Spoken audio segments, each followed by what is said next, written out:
Hey guys, what's up? I'm Adam Saleh, and today I'm going to be doing Qur'an in public. I'm going to be going to random people and making them listen to Qur'an for the very first time without knowing that they have a camera on them. I'm going to ask them what do they think it is and how it makes them feel. So hopefully it turns out great, and yeah, thumbs up. See ya.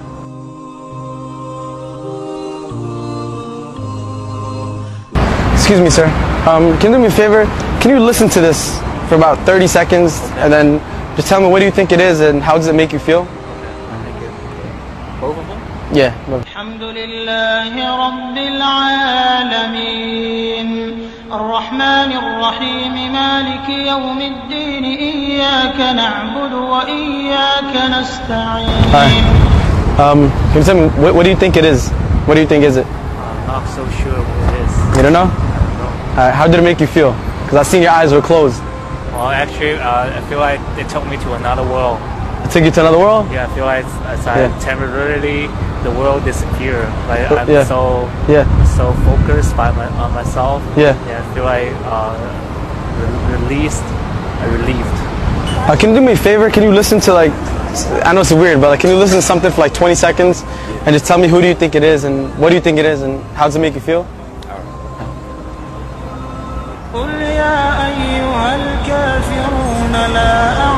That's the weekend, right? No, it's not the weekend. It's not? No. That's the weekend doing acapella, right? No, that's not acapella.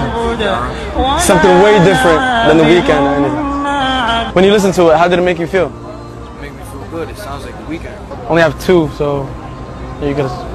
Ready? قل أعوذ برب الفلق من شر You got Bob. You going on over here? That wavy, Ooh. Oh, they heard about this nigga. You did? Yeah. It's something called Qur'an. Have you heard of Qur'an? It's like it's an Islamic book, and it's like a book that takes you to the right path. Let me know how do you feel, and what do you think it is? Alright, cool. أعوذ برب الناس ملك الناس إله الناس. How did it make you feel? It's very almost ethereal, like it's very light sounding kind of. Yeah. It evokes a sort of calmness. Yeah. This is Qur'an, which is the Islamic book, which has never been changed, and the words in there is just to take you to the right path. So. It's interesting that you said it was a religious text because I'm generally anti-religion, but it does evoke calmness. I can see why you would want to join a religion that made you feel calmer. Nice. Excuse me? Sorry. Can you guys listen to this real quick? And I just want you guys to tell me what do you guys think it is and how it makes you feel? Hold up.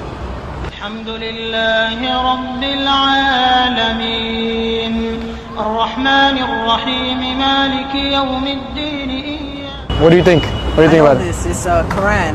Yeah, it's Quran. I'm Muslim, so I just listen to this to feel calm sometimes. Are you Muslim? No. How did it make you feel? It made me feel great. It made me feel like a different person. Was it like a better person, like good? Better person, positive. Excuse me? Can you do me a favor? Can you listen to this for 30 seconds and let me know what you think it is and how it makes you feel? ياسين والقرآن الحكيم إنك لمن المرسلين على صراط مستقيم. Can you tell me how did it make you feel? Huh? It's the most beautiful thing I have heard all day. You okay? Sure? Yeah. Sure? I've just been homeless for so long. Yeah. Yeah. And words of such inspiration have not come by me. Yeah. If you don't know, it's called the Qur'an, which is the book of Islam, which makes you go to the right path, and it's the book that's never been changed. You good? You sure, man? Give me a hug, man.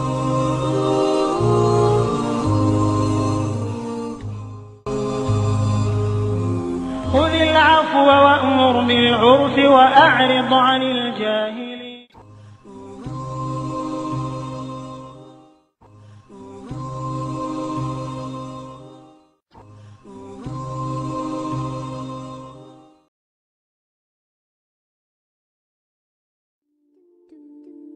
One little personal incident about what I mentioned, about people's past, a personal experience that I had. I was at a masjid where I was leading the prayer. And so, it was during the daytime, I think it was Salat al-Asr. And the masjid is that busy. A young gentleman walked in to the masjid to pray. Now, the gentleman was literally covered in tattoos. From his fingers up to his neck, completely covered in tattoos. And so, now obviously somebody like that walks into the masjid and what do we immediately do? Reach for your phone, right? Something bad's about to happen, right? So obviously people get nervous. So we were actually walking in for the prayer, the iqamah was being called. I said, Assalamu alaikum, he said, Wa alaikum assalam. We went in and we prayed. After salah, I turned around, I said, first time I had ever seen them there at the masjid. I said, Assalamu alaikum, brother, never seen you before. He said, yeah, I just moved to the area just last week. And so I just found the masjid, I just got a job, I just found the masjid, and so thought I'd come pray after work. And he was still in his work uniform. So I said, okay, mashallah, welcome. And so then I started talking to him. Where are you from? Where'd you grow up? What's your name? Started getting to know the brother. And he starts talking and talking, and he starts telling me his story, kind of his story. And he says that he's of Thai background. Eastern Asian, Thailand. His folks are from Thailand. He's of Thai background. And he tells me that his uncle was really caught up in the crime ring, in a lot of drugs and a lot of crime where he grew up. In California, his uncle was caught up, he was like a gang leader, he was really, really bad, involved in a lot of horrible stuff. A lot of crime, a lot of bad stuff. He said growing up, his mother tried to shield him and protect him from that the whole family history there in the family situation, but he said that eventually he joined the family business. He said like around 14, dropped out of school, started, slinging drugs, selling drugs on corners, started committing crime, started robbing people, drive-bys, the whole bit. Got involved in the whole scene. And he said, by the time I was 23 years old, I'd already been to prison twice. Horrible life, just crime all the time. And he said, when I was 23 years old, I was arrested for the third time. Now in California, they have 3 strikes. And you're in jail for life. That's it, you're done. So he said I was arrested for the third time, and he said I was sitting in jail at night. The next morning I was going to be presented, I was going to be arraigned, presented before the judge. And he said sitting there at night, I realized this is my 3rd strike. And he said at that moment it finally hit me, my life is over. My life is over. I'm 23 and my life is over. And he said at that moment it just sunk in. Because when you're caught up in that whole lifestyle, you don't think. He said it sunk in and it hit me. My life's over. So he said at that moment, I just couldn't help myself. He said in my cell, I fell into sujood. I did sajda. I put my face on the ground. He said it was the first time in nearly 10 years that I had done sajda. The last time I had done sajda was 10 years ago when I went to the masjid with my mom. Since then, I hadn't even done sajda. I hadn't prayed for 10 years. He said, I did sajda. And at that moment, life changed. He said, I cried all night long. And I made dua to Allah. And I said, oh Allah, I realize what I've done with my life. Give me another chance, another opportunity. I'll change my ways. And I will totally change my ways. And he said, at that moment, I felt like I needed to make an intention. What am I going to do? Allah, if you save me from this moment, what will I do with my life? And he said, I remember when I was a child, my mom always had one wish. And that was I would become a hafiz of Qur'an. She said, oh, your grandfather was a hafiz, but your uncle went bad, and everybody in your family didn't follow in your grandfather's footsteps. I want you to be a hafiz and revive that tradition that your grandfather had. Be a hafiz of Qur'an. And he said, I remembered that at that moment, because I'm thinking about Allah, I'm thinking about my mother and how much I hurt her. So I decided, I said, oh Allah, if I'm able to get out of here, I am going to go and become a hafiz of Qur'an. I'm going to memorize Qur'an. He said when he's presented before the judge the next day, he said the judge looks at the file, looks at me, my mom sitting in the back of the courtroom crying her eyes out. I'm a young man. He said, judge looked at the file, closes the file, says stand up. He says, if I was to let you go right now, what would you do? And he said, it's funny you asked me that because last night I had a change of heart. I repented. And I'm going to change my life. and I'm going to go and I'm going to study my religion and study the Qur'an, the book of Allah, and I'm going to commit myself to being a good person. So judge said, all right, charges, case dismissed, get out of here, be on your way.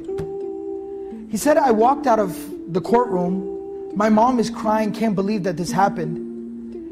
He said, I asked her, Mom, how much money you got in your pocket? How much money you got in your purse? She pulled out 40, 50 bucks. My uncles were there.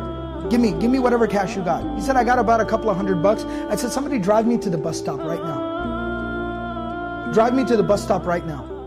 He said he jumped on a bus, rode a bus to the nearest major Islamic center, found out where's their Quran memorization program. 23-year-old man, just literally no clothes. He said, I had nothing. I went to an Islamic center, said, where can I go to memorize Quran? They said, oh, there's a place, there's a school for Quran memorization that's 200 miles from here. It's in this city, this is the address. He said, I jumped on another bus on a Greyhound and I went to there. And I literally walked in the door and said, hi, my name is this, I want to memorize the Quran. Like, okay, come on in.